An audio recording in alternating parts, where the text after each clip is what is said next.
ensemble. Ici. Je vais prendre de ma Bible. Aujourd'hui, on va voir Colossiens 2. Colossiens 2. On va lire, nous allons lire ensemble tout le chapitre 2. Il est assez long, mais on a besoin de tout ça aujourd'hui pour voir comment comment Paul, dans Colossiens, vient nous aider à faire attention à quoi? Paul, encore une fois, je vais le répéter à tous les dimanches qu'on prêche sur Colossiens. Pourquoi? Parce qu'il y a une raison pourquoi Paul écrit la lettre aux Colossiens. C'est un avertissement. Un avertissement qu'il y a des philosophies qui vont rentrer dans l'Église. Hein? Parce que, par exemple, à Colosse, il y avait deux pensées. Les Juifs et les Grecs. Les Juifs, c'est quoi? La loi. La loi. La loi. Il faut faire les lois, les traditions, toutes ces choses-là. Et les Grecs? La sagesse. La philosophie, et ainsi de suite. On va voir ça aujourd'hui. Et c'est intéressant de voir que ça nous guette encore aujourd'hui. C'est pour ça que cette épître-là est encore importante aujourd'hui. Il faut se garder de toutes choses. Puis l'avertissement de Paul aux Colossiens, c'était ça. Donc, on va lire Colossiens 2, à partir du verset 1 jusqu'au bout. « Je veux en effet que vous sachiez combien est grand le combat que je soutiens pour vous, et pour ceux qui sont à Laodicée, et pour tous ceux qui n'ont pas vu mon visage en la chair, afin qu'ils aient le cœur rempli de consolation, qu'ils soient unis dans la foi, la charité, et enrichis d'une pleine intelligence, pour connaître le mystère de Dieu, savoir Christ, mystère dans lequel sont cachés tous les trésors de la sagesse et de la science.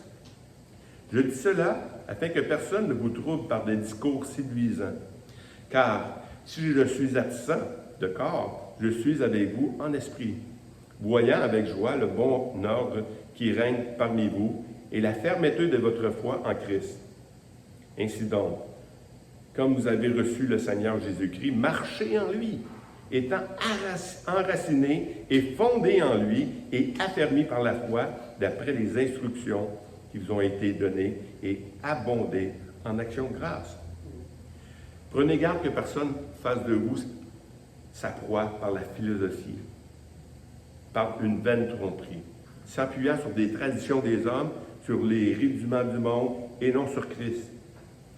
Car en lui habite corporellement toute la plénitude de la divinité. Vous avez tout pleinement en lui, qui est le chef de toute domination et de toute autorité. Et c'est en lui que vous avez été circoncis d'une circoncision que la main n'a pas faite, mais de la circoncision de Christ, qui consiste dans le dépouillement du corps de la chair, ayant été ensevelis avec lui par le baptême. Vous êtes ainsi ressuscités en lui et avec lui par la foi en la puissance de Dieu qui l'a ressuscité mort. Vous qui étiez morts par vos offenses et par l'incirconcision de votre chair, il vous a rendu à la vie avec lui et nous faisant grâce pour toutes nos offenses. Il a effacé l'acte dont les ordonnances nous condamnaient et qui subsistent contre nous. Il les a détruits en les clouant à la croix. Il a dépouillé les dominations et les autorités et les a livrées publiquement en spectacle, triomphant d'elles par la croix. Que personne donc ne vous juge au sujet du manger ou du boire, ou au sujet d'une fête, d'une nouvelle lune ou des sabbats. C'est l'ombre des choses à venir, mais le corps est en Christ. Qu'aucun homme, sous une apparence d'humilité ou par un culte des anges, ne vous ravisse à son gré le prix de la course, tandis qu'il s'abandonne à des visions et qu'il est enflé d'un vain orgueil par ses pensées charnelles, sans attacher au chef, dont le corps, assisté et solidement assemblé par des jointures et des liens, tire l'accroissement que Dieu donne. Si vous êtes mort avec Christ et au rudiment du monde, pourquoi, comme si vous viviez dans le monde, vous impose-t-on ces préceptes? Ne prends pas, ne goûte pas, ne touche pas. Préceptes que tous deviennent pernicieux par l'abus et qui ne sont fondés que sur les ordonnances et les doctrines des hommes. Ils ont à la vérité une apparence de sagesse, en ce qu'ils indiquent un culte volontaire de l'humilité ou le mépris du corps, mais ils sont sans aucun mérite et contribuent à la satisfaction de la chair. Prions ensemble. Seigneur, ce matin, on vient devant toi avec cette épître de Paul aux Colossiens qui nous parle du danger de se laisser détourner de cette course que nous faisons, cette marche avec toi, Seigneur.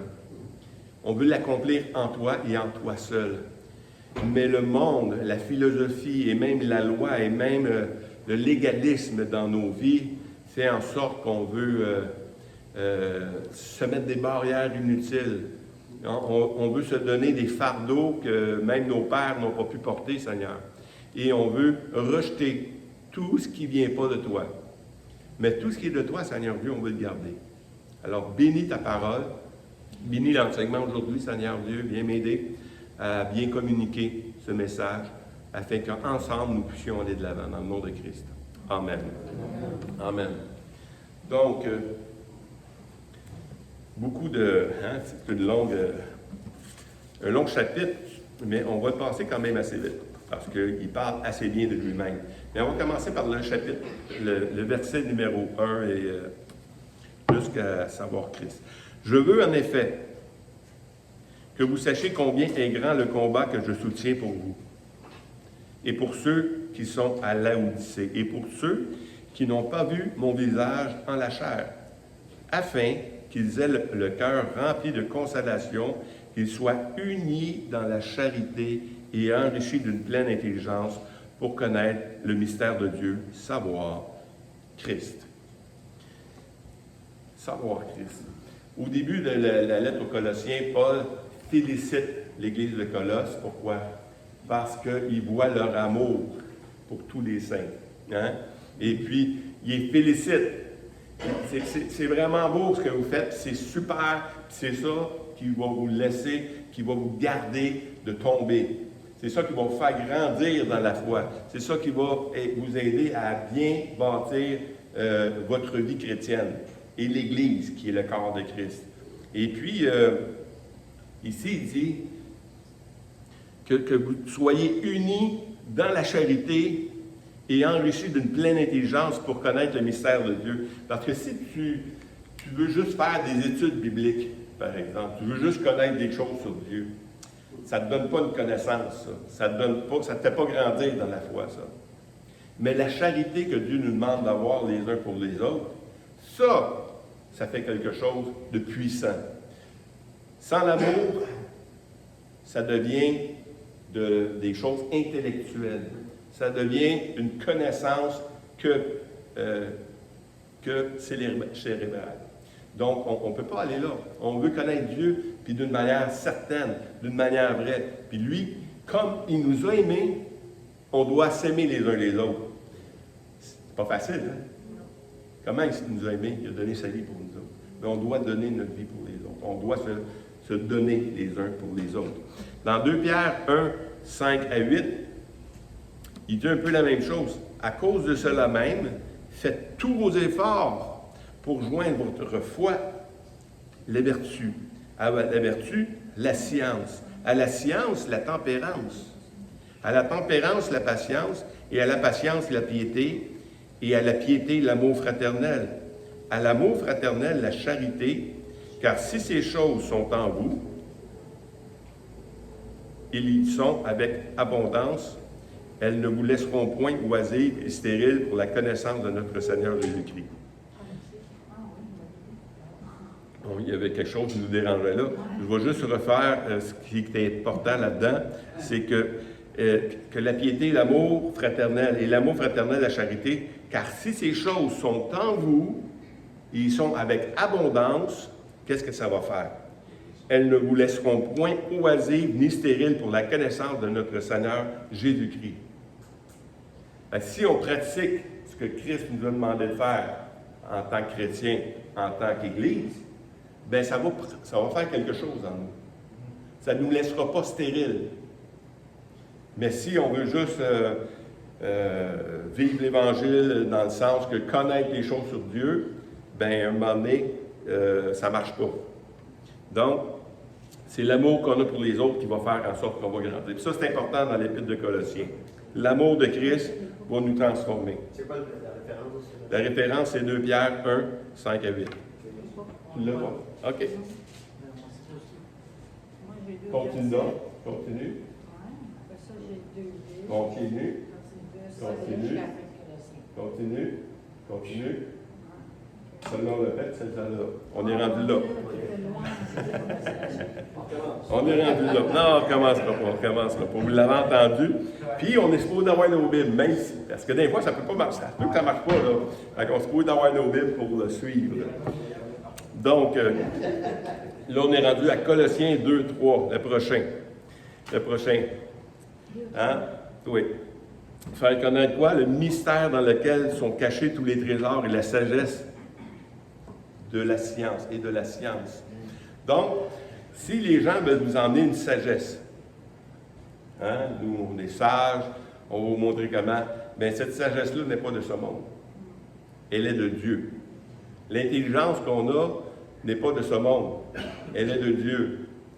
Hein, même une autre place, je ne l'ai pas marqué, mais il dit que parmi vous, il n'y a pas beaucoup d'intelligents ni beaucoup de sages. Hein? Pourquoi il n'y a pas ça?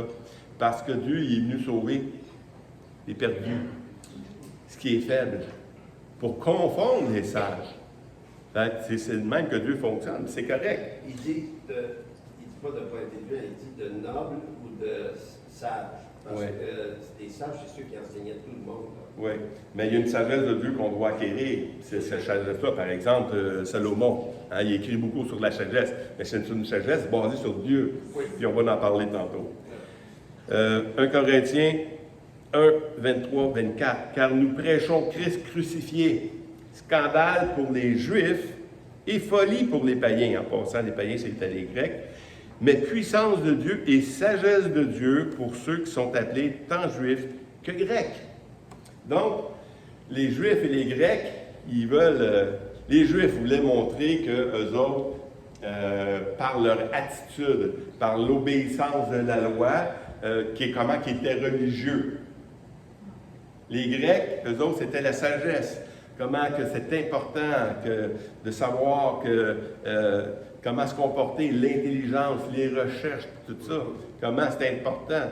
Non, l'important, c'est de connaître Christ. Si tu ne connais pas Christ, tu n'as rien du tout. Si tu connais Jésus-Christ, tu as tout en lui. Et c'est ça le thème. Dans Romains 11, 30 à 36, de même, vous qui autrefois obéissez à Dieu et que par leur de même que vous avez autrefois désobéi à Dieu et que par leur désobéissance, vous avez maintenant obtenu miséricorde, de même, ils ont maintenant d'obéir afin que par la miséricorde que vous a été faite, ils obtiennent aussi miséricorde. Car Dieu a renfermé tous les hommes dans la désobéissance pour faire miséricorde à tous, aux profondeurs de la richesse, de la sagesse et de la science de Dieu. Que ces jugements sont insondables et ces voies incompréhensibles. Car qui a connu la pensée du Seigneur ou qui a été son conseiller? Qui lui a donné le premier pour qu'ils aient à recevoir un retour? C'est de lui et par lui et pour lui que sont toutes choses. À lui la gloire dans tous les siècles. Amen. Amen. Tout vient de lui. La science, toute l'importance de connaître les choses. Il y avait Job, à un moment donné, hein, à la fin de sa vie. Dieu lui a dit, écoute, tu veux m'instruire? Instruis-moi, là, tu sais. On va te le dire, c'est quoi l'affaire? Comment ça marche, la babelle? Si tu veux savoir comment ça marche, là, tente une voiture, là. Hein? Il y a quelqu'un qui l'a créé, ce char-là. Tu sais. Et tu vas aller au garage du coin, mais il ne sait pas trop comment ça marche. C'est où il faut que tu ailles voir comment ça marche vraiment. Va chez le concessionnaire. Normalement, le concessionnaire devrait connaître et savoir comment ce char-là a été construit. Mais justement, si tu veux savoir comment ça marche la philosophie, comment ça marche la vie, comment ça marche les lois, bien, va voir le Créateur. C'est lui qui va te le dire. Si tu ne vas pas le voir lui, tu vas fouiller, tu vas dépenser de l'argent, puis tu risques même de briser quelque chose, et changer des pièces pour rien.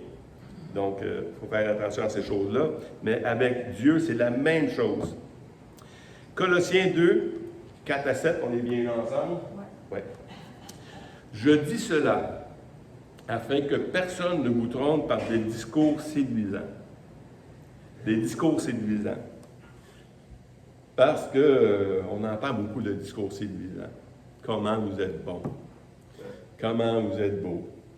Puis comment que tout est correct, il n'y en a pas de problème. Hein? On est sauvé par grâce, vous pouvez faire tout ce que vous voulez. Tous des beaux motifs, puis toutes des bonnes intentions. C'est ça. C'est vrai, puis c'est pas vrai. Il faut faire attention de ça parce qu'il y a des choses qui sont séduisantes, mais qui nous permettent de vivre autre chose que l'Évangile vraiment. Et puis, c'est là, bientôt, on va avoir un cours, hein, j'en ai parlé au conseil, puis tout ça, puis on va avoir un cours sur l'histoire de l'Église en janvier. Si ceux qui veulent s'intéresser, on va avoir un cours sur l'histoire de l'Église. Vraiment, on peut le prendre avec crédit, puis tout ça, c'est gratuit. C'est pas parce que c'est gratuit, c'est cheap. C'est très bon, mais c'est quelque chose que c'est intéressant. Pourquoi? Parce que ça te démontre comment l'Église est ballottée d'un bord, toujours des extrêmes. Toujours des extrêmes. Aujourd'hui, c'est la même chose. D'un côté, tu as l'Église baptiste, de l'autre côté, tu as l'Église pentecôte. Puis là, tu as de la misère à te tenir un peu des deux. Mais il faut être équilibré. Et c'est ça qu'on nous demande de faire, être équilibré. Je dis cela afin que personne ne vous trouble par des discours séduisants, car si je suis absent de corps, je suis avec vous en esprit, voyant avec joie le bon ordre qui règne parmi vous. L'Église de Colosse était vraiment bien. Et la fermeté de votre foi en Christ. Ainsi donc, comme vous avez reçu le Seigneur Jésus-Christ, marchez en lui, étant enracinés et fondés en lui, et affermis par la foi d'après les instructions qui vous ont été données, et abondés en actions de grâce. Paul il a mis le tableau. Il n'y a pas d'autre chose par laquelle on peut être sauvé, puis sur laquelle on doit bâtir notre vie chrétienne, c'est que c'est le salut en Jésus-Christ seul. Si ce n'est pas ça, si vous voulez rajouter des choses, si vous voulez rajouter qu'il faut faire ci, il faut faire ça, et si vous voulez rajouter de la sagesse, il faut que ça soit vraiment là, puis religieux, il y a vraiment quelque chose de... Ben écoute, c'est pas ça. Il faut faire attention, marche en lui, c'est simple l'Évangile. Tu as été sauvé par lui, garde ça. Essaye pas de rajouter quelque chose à Christ, on a tout pleinement en lui. C'est ça qu'on va voir également. On continue. Éphésiens 3, 15 à 19.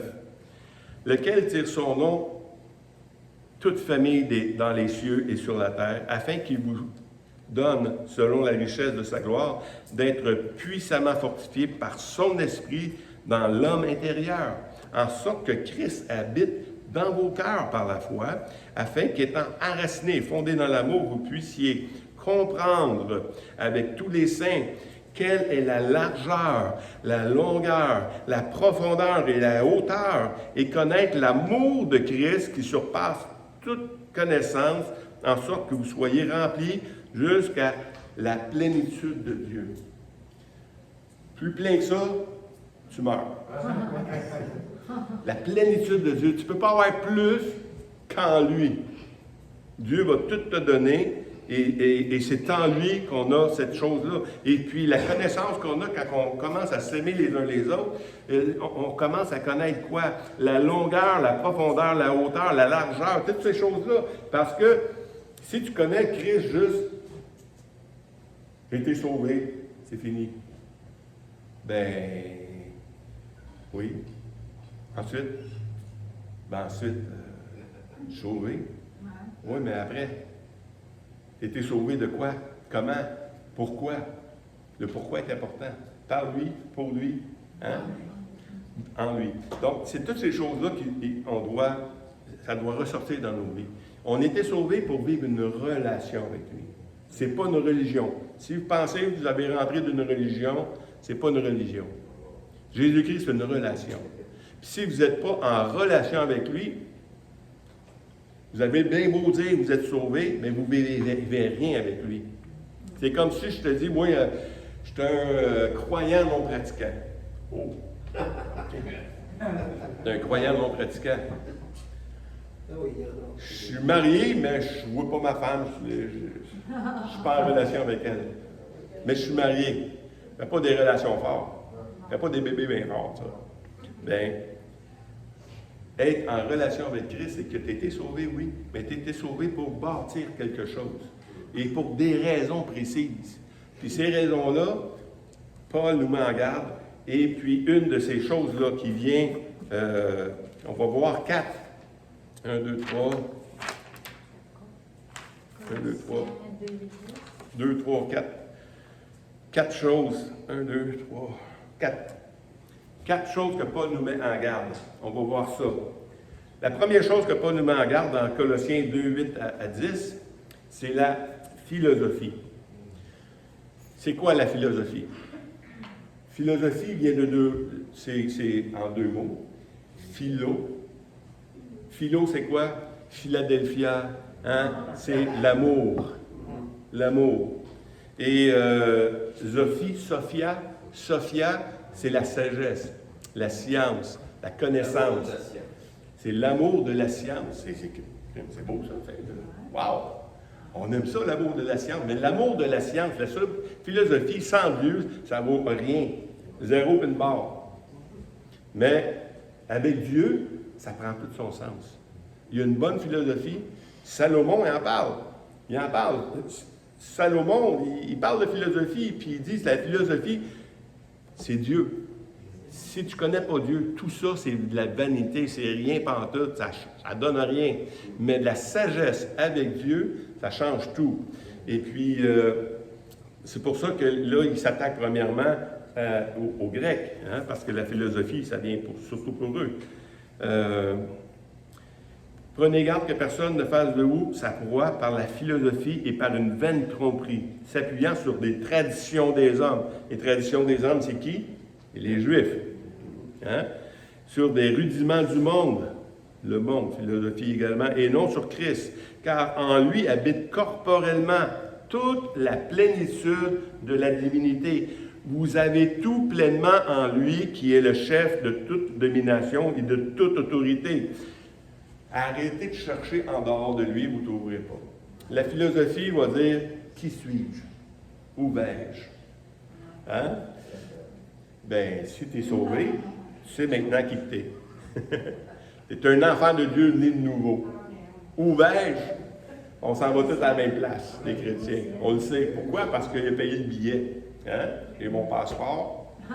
On part. On ne sait pas quand. C'est un voyage. Je n'ai pas la date encore dessus. Je ne veux pas le savoir tout de suite.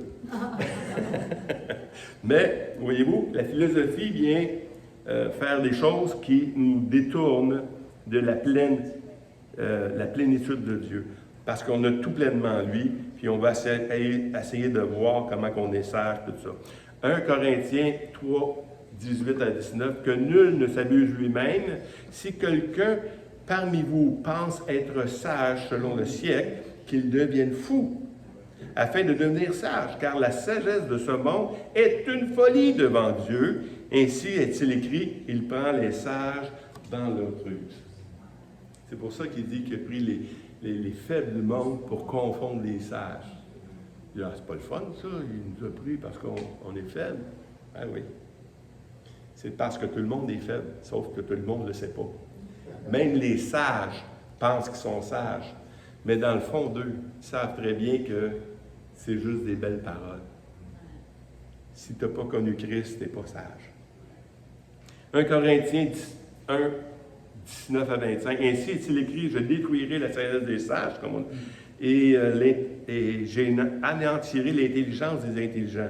Où est le sage? Où est le scribe? Où est le disputeur de ce siècle?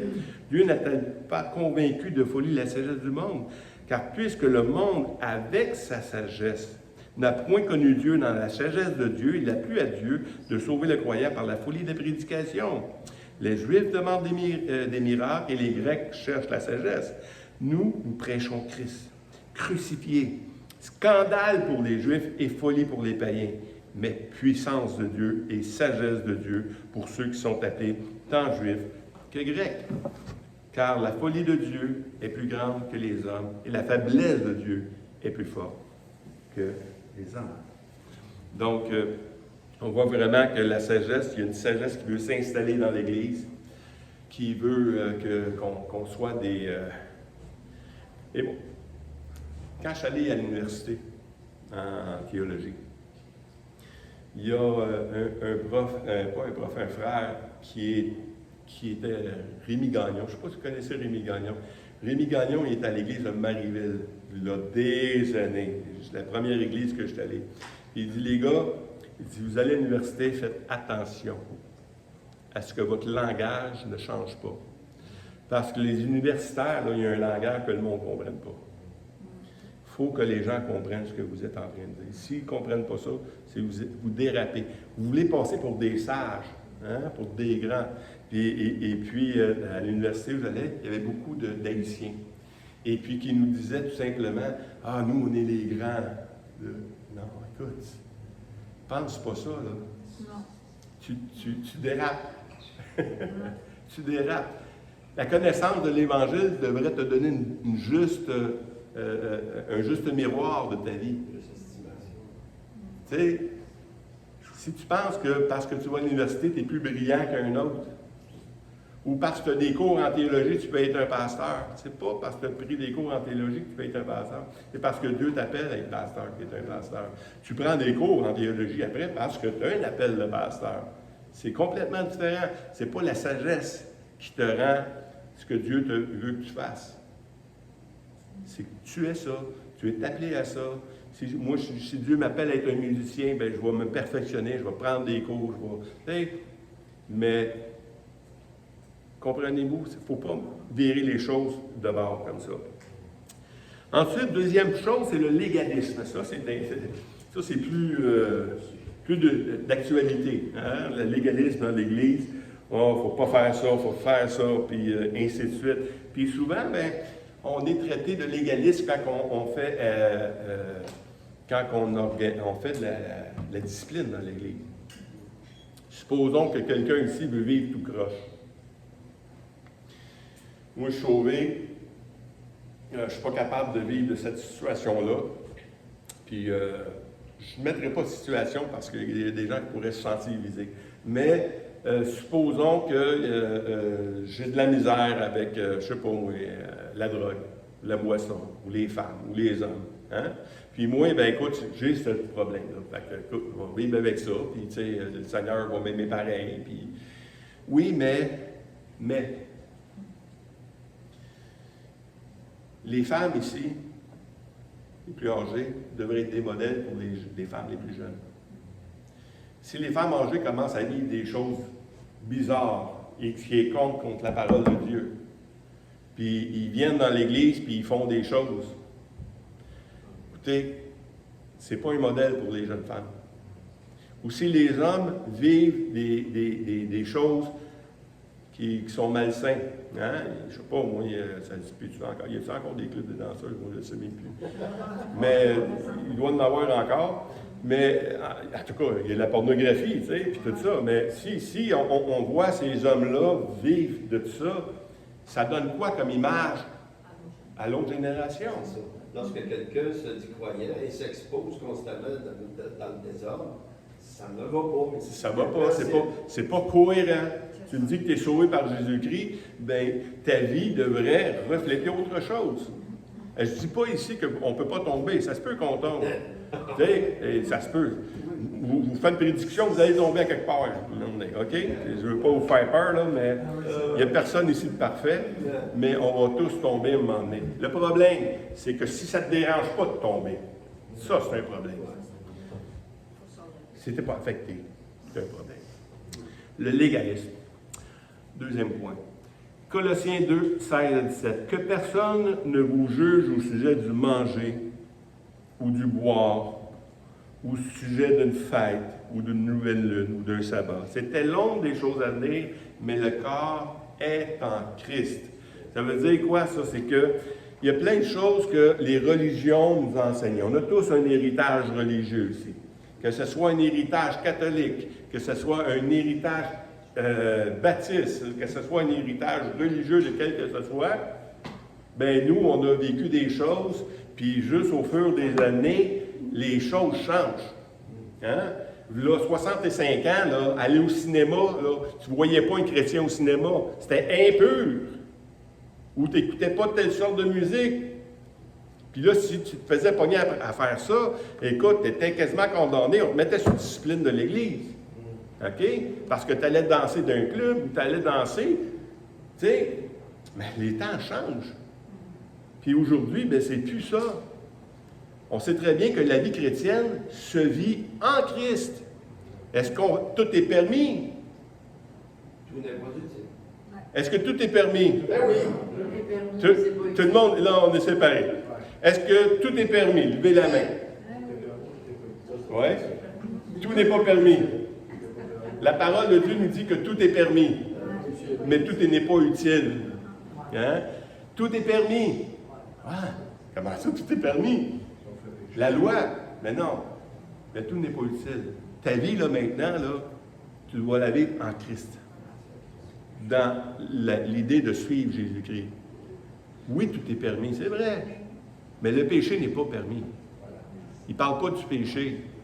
Il parle de viande sacrifiée aux idoles. Il parle de ces choses-là. Parce qu'il y a des gens qui vont venir vous juger. Au sujet de quoi? Au sujet du boire, du manger ou d'une fête.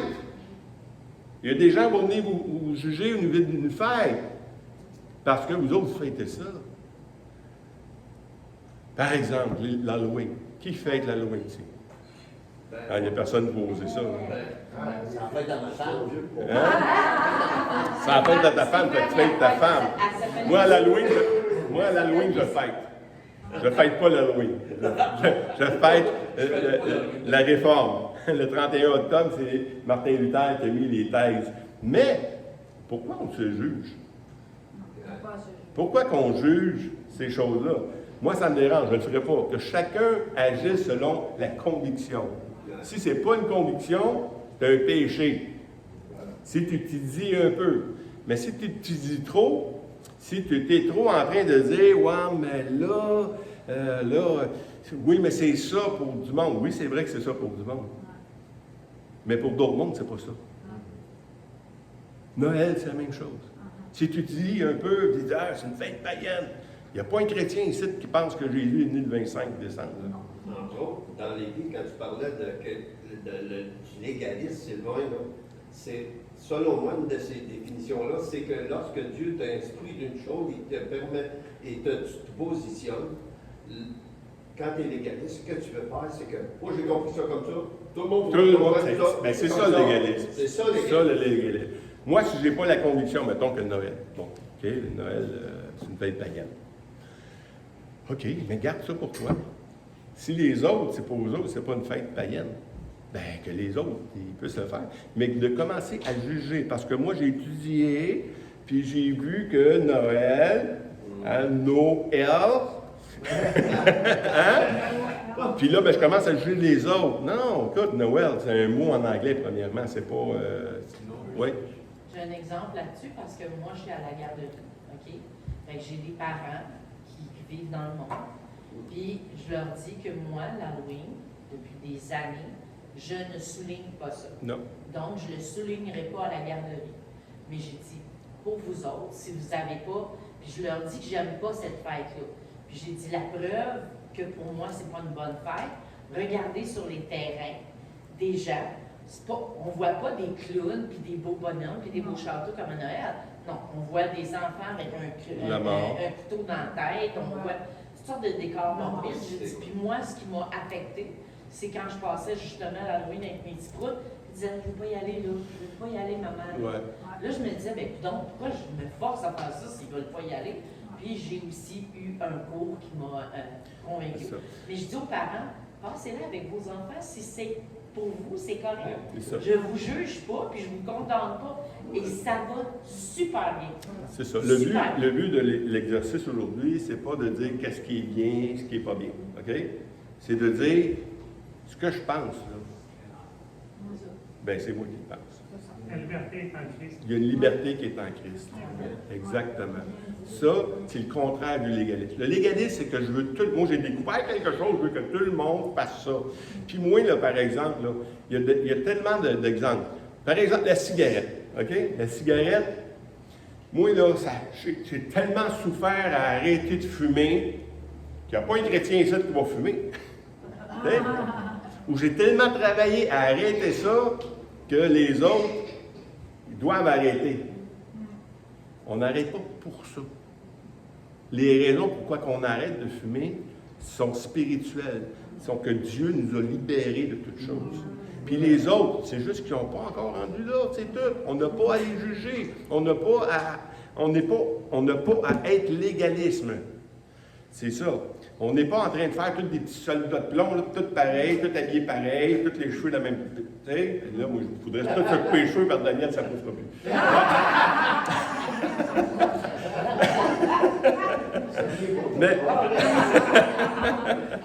Mais voyez-vous, le légalisme vient là, puis il faut être sur nos gardes. Il ne faut pas se laisser avoir.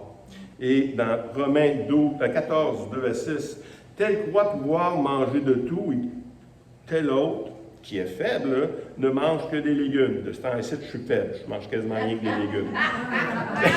Que celui qui mange ne méprise pas celui qui ne mange pas. Et que celui qui mange ne juge point celui qui mange. Car Dieu l'a accueilli. Qui es-tu, toi qui juges un serviteur d'autrui? S'il se tient debout, s'il tombe, cela regarde son maître, mais il se tiendra debout, car le Seigneur a le pouvoir de l'affermir. Tel fait des distinctions entre les jours, tel autre les estime tous égaux, que chacun ait en son esprit une pleine conviction. Celui qui distingue entre les jours agit ainsi pour le Seigneur, et celui qui mange, c'est pour le Seigneur qu'il mange, car il rend grâce à Dieu. Celui qui ne mange pas, c'est pour le Seigneur qu'il ne mange pas, et il rend grâce à Dieu. Fait qu'arrêtons de nous juger. Arrêtons de vouloir que tout le monde soit comme nous, qu'on pense tout pareil. Par exemple, la théologie, l'eschatologie, le retour du Seigneur. Là, si on ne pense pas tout pareil, ben là, on est... Non. Écoutez, elle est loin de ça. Chacun, on a une compréhension de l'eschatologie. Puis plus ou moins, puis ça varie là-dedans, tu sais. Là, si je dis, non, si tu n'es pas à 1000, tu n'es pas avec nous autres. Ou c'est pas près 1000. Ou si tu es... Non! Il y a des choses de base, puis ce que Paul est en train d'établir ici, c'est le salut en Jésus-Christ, puis tu ne peux rien ajouter de là, puis tu ne peux rien retrancher de ça. Ça, c'est la base. Le reste, ben écoute, on va se juger. Il y a des gens qui viennent ici, il y a des gens qui partent. Hein? Ben, il y a des gens qui partent parce qu'ils n'aiment pas ça quand on est trop dans le milieu. Il y en a qui partent peut-être parce qu'on est trop charismatique, puis il y en a d'autres qui partent parce qu'on n'est pas assez charismatique. Ben, regarde, c'est pas grave. Nous, on va essayer d'être équilibrés. Hein? C'est notre choix. C'est le choix qu'on a fait d'être équilibré. Fait que si on n'est pas trop d'un bord ou trop de l'autre, ben écoute, ça se peut que ça dérange. C'est correct que ça dérange. Du point de vue doctrinal, moi, ça ne me dérange pas que les gens partent à cause de ça. Mais que les gens partent d'ici parce qu'on n'a pas su s'aimer les uns les autres, ça me dérange. Ça me dérange. Quand tu dis arrêtons de nous juger, là, ce que tu peux dire vraiment, c'est arrêtons de. Parce que l'être humain, lorsqu'il juge, il condamne. Exact. On ne veut pas condamner, Non. parce que l'Écriture dit aussi de se juger, mais on parle de discernement, de C'est bon ça. sens, De bon de la part de Jésus. Aussi, c'est ça, c'est important, là, parce que le mot conviction aussi, là, Oui. quand tu dis on doit être ici parce qu'il faut être équilibré, pour moi, ce n'est pas une question d'équilibre, c'est une question plutôt d'appel. Exact. Moi, je suis convaincu que c'est ma place ici. Oui. Jusqu'au jour où Dieu va me convaincre autrement. Exact. Si on veut grandir, il faut beaucoup d'humilité. Ouais. C'est quoi qui fait qu'on quitte? C'est de l'orgueil. C'est que moi, je suis mieux que toi. Hein? Si moi, je suis mieux que toi, ça ne me donne rien d'être avec toi. Mais si on se met tout égal, ça, hein? On a tous des connaissances. Puis s'il faudrait que je fasse lever la main, que tout le monde ici, est-ce que tout le monde est d'accord avec tout ce que j'enseigne? Non. Il n'y a pas grand monde qui est d'accord avec tout ce que j'enseigne. Mais moi non plus, je ne suis pas d'accord avec tout ce que le monde enseigne. C'est ça. Quand je lis un livre, là, Peu importe le livre, il y a toujours de quoi que non, ça ne marche pas. Hein? Ben, est-ce que je vais rejeter le livre parce qu'il y a un point là-dedans que j'arrête? Non, pas besoin. Prends ce qui est bon, rejette ce qui n'est pas bon. C'est tout. Puis le reste, ben, vis dans l'amour, vis dans le respect de l'autre, tout simplement. Galates 4, 8 à 11. Autrefois, nous connaissons. Oui, y a-t-il quelqu'un? Il y avait une question, non? OK. Autrefois, ne connaissant pas Dieu, vous serviez des dieux qui ne sont pas de leur nature. Hein, parce qu'on parle de manger et de boire. Écoute, c'est pas une petite affaire, là. Parce que le manger, là, il est au marché. Hein? Mais souvent, cette viande-là venait de où? Des tentes d'idoles. Hein? Fait que ça revient tout à la même affaire. Fait que là, il y en a des gens, ouais, mais là, ça vient de là, faites attention, c'est pas, tu sais, vous servez, vous faites des choses qui favorisent les idoles. Non, non, moi, je fais juste me nourrir. J'ai acheté de la viande, c'est tout ce que je veux faire, moi, tu sais. Mais, vois-tu, c'est ça, l'importance. On a cette liberté-là, mais il faut faire attention. Autrefois, vous serviez des dieux qui ne le sont pas de leur même, mais à présent, que vous avez connu Dieu, ou plutôt que vous avez été connu de Dieu. Ça, c'est encore plus important. C'est beau dire que tu as connu Dieu, mais si tu n'es pas connu de Dieu, si ce n'est pas ton nom, hein, comment retournez-vous à des fables et pauvres rudiments auxquels de nouveau, vous voulez vous asservir encore? Vous observez les jours, les mois, les temps, les années. Je crains d'avoir inutilement travaillé pour vous. Tu reviens à la religion. Tu es un religieux, un légalisme. Tu reviens à tes affaires. Avez-vous remarqué que souvent, quand quelqu'un quitte une église, il y a des raisons pourquoi il quitte une église. Hein? Tu arrives dans une autre église, mais tu veux revoir ce que tu avais dans l'autre église. Et tu reproches que qu'est-ce que tu n'as pas eu dans l'autre église. Mais pourquoi tu l'as quitté, ton autre église? Hey, non, il faut faire attention. Parce qu'on revient tout le temps à nos affaires. Puis si on n'a pas l'humilité d'apprendre, si on n'a pas l'amour des autres et de Dieu, ça ne change rien. Tu es juste un religieux, c'est tout. Écoute, il faut apprendre à s'aimer. Il faut apprendre à vivre les uns pour les autres. Ensuite, troisième point, le mysticisme. Le mysticisme, les choses mystérieuses. Choses spirituelles. Ça a l'air le fun. Colossiens 2, 18 à 19. Qu'aucun homme sur une apparence d'humilité ou d'un culte des anges ne vous ravisse à son gré le prix de la course, tandis qu'il s'abandonne à des visions et qu'il est enflé d'un vain orgueil par ses pensées charnelles, sans s'attacher au chef, dont tout le corps, assisté et solidement assemblé par des jointures et des liens, tire son accroissement que Dieu donne. Wow! Ça, on voit ça aussi souvent de nos jours. Hein? Les cultes des anges. Moi, le Seigneur m'a dit. On l'a entendu, celle-là? Hein? Donc, on se fout quasiment de ça, mais l'important, c'est ce que le Seigneur me dit. Moi, je ressens ça que le Seigneur me dit, donc on va vivre de tout ça. Et puis, je vais tellement être bon. Et je vais tellement paraître religieux, saint. Non. Ce n'est que charnel et orgueil, la parole de Dieu dit, parce que tu ne t'attaches pas au chef. Quand je lis ça, là, le mysticisme, là, il y en a tellement du monde qui veulent qu'on s'emmène, on s'envoie dans un air, non, c'est par l'Esprit. Puis ils prennent des passages comme là, et l'Esprit de Christ, là, il y a la liberté. Il faut dire, on peut faire ce qu'on veut. Non, tu n'as pas le droit de faire ce que tu veux dans ce sens-là. Dans ce sens-là, qu'est-ce qui parle de ce passage-là? C'est que maintenant, on a la liberté de nous approcher de Christ. Là où il est l'Esprit, là, tu peux connaître Dieu, parce qu'il vient juste de parler que Dieu il enlève le voile, hein, parce qu'il est en Christ seul. Et seul, là où l'Esprit est enlevé, là, tu peux connaître les choses de Dieu. Non, mais prends pas ce passage-là pour dire, moi, je peux vivre par l'Esprit, puis je n'ai pas besoin de la parole de Dieu. La parole de Dieu est toujours aussi importante.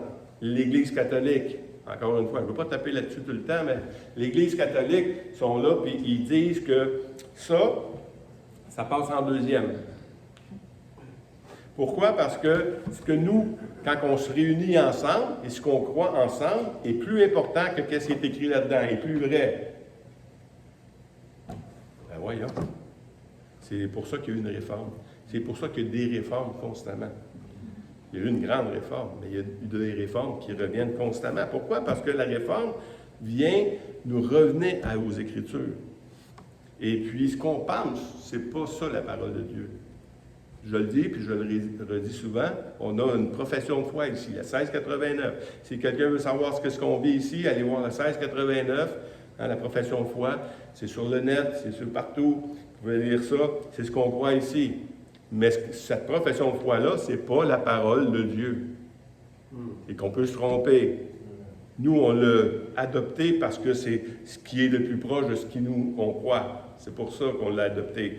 Mais ce n'est pas la parole de Dieu. La parole de Dieu va toujours demeurer la parole de Dieu. Ça va toujours être plus important que toute chose qu'on croit dans nos vies. Puis c'est ça la foi chrétienne, c'est de mettre ce qu'on croit en relation avec la parole de Dieu. C'est qui dit qui est vrai? Là? C'est quoi qui est vrai? C'est ce que je pense ou ce que la parole de Dieu dit? Bien, c'est toujours la parole qui a autorité dans nos vies.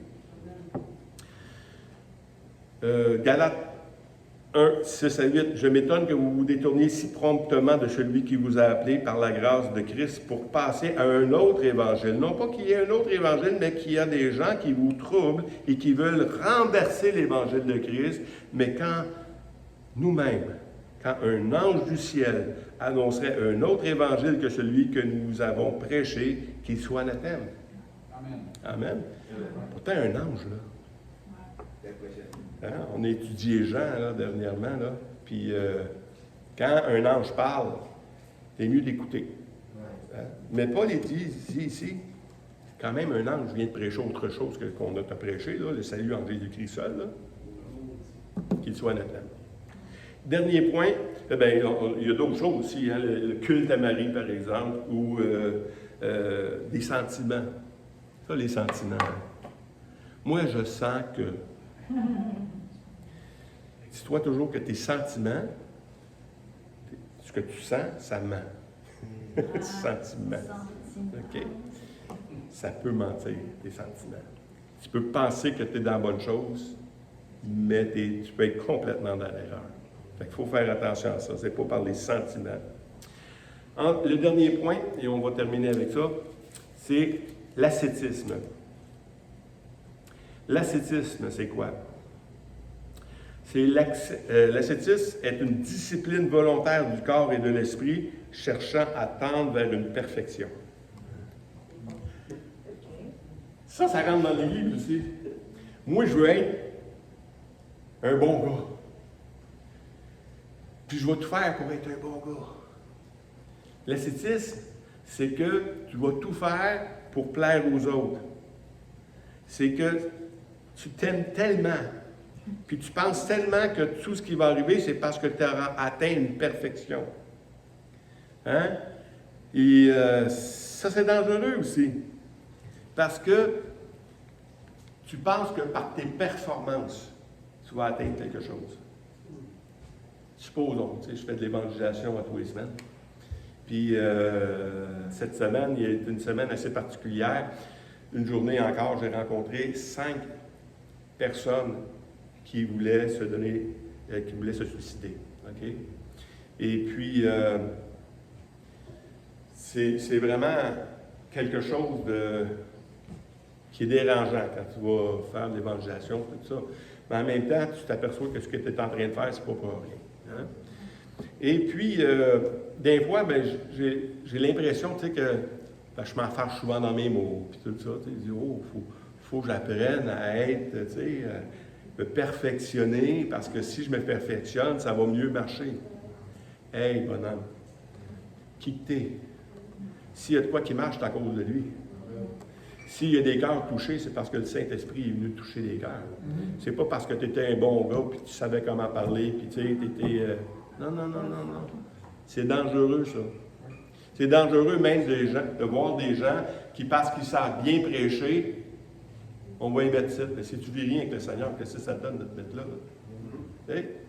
Tu Tu as beau être éloquent, des beaux discours, comme on a vu au début. Si tu n'as pas appris à vivre avec Christ, ça ne donne rien. Colossiens 2, 20 à 23, c'est là-dessus qu'on finit. Si vous êtes morts avec Christ au rudiment du monde, pourquoi? Comme si vous viviez dans le monde, vous impose-t-on des préceptes. Ne prends pas, ne goûte pas, ne touche pas. Préceptes qui tous deviennent pernicieux par l'abus et qui ne sont fondés ni sur les ordonnances ou les doctrines des hommes. Ils ont en effet, à la vérité, une apparence de sagesse en ce qui concerne un culte volontaire, de l'humilité et même le mépris du corps. Mais ils sont sans aucun mérite et contribuent qu'à la satisfaction de la chair. Attention. 4 choses qui viennent dans nos vies. Le légalisme, la philosophie, le mysticisme et l'ascétisme. La seule chose qui nous tient debout, nous, c'est Jésus-Christ. Il s'attachait à lui. Il est déjà tard, je vais finir ici, mais quand même, une très belle lettre que Paul nous a écrite, qui nous met en garde de faire attention à ces choses-là, parce que le monde, et même les chrétiens, Paul dit, il est en péril envers les non-croyants, il est en péril envers même les chrétiens. Donc, faites attention que votre liberté en Christ ne soit pas bafouée, mais que tous ensemble, on apprenne à se respecter les uns les autres dans nos différences. Si ce n'est pas un péché, tu as le droit de le faire. Mais il y a une loi morale, il y a une loi physique, la loi, mais il y a une loi morale aussi. Une loi morale. Il faut se garder des autres. Il faut faire les choses pour que les autres puissent vraiment vivre l'Évangile correctement aussi. On doit se respecter.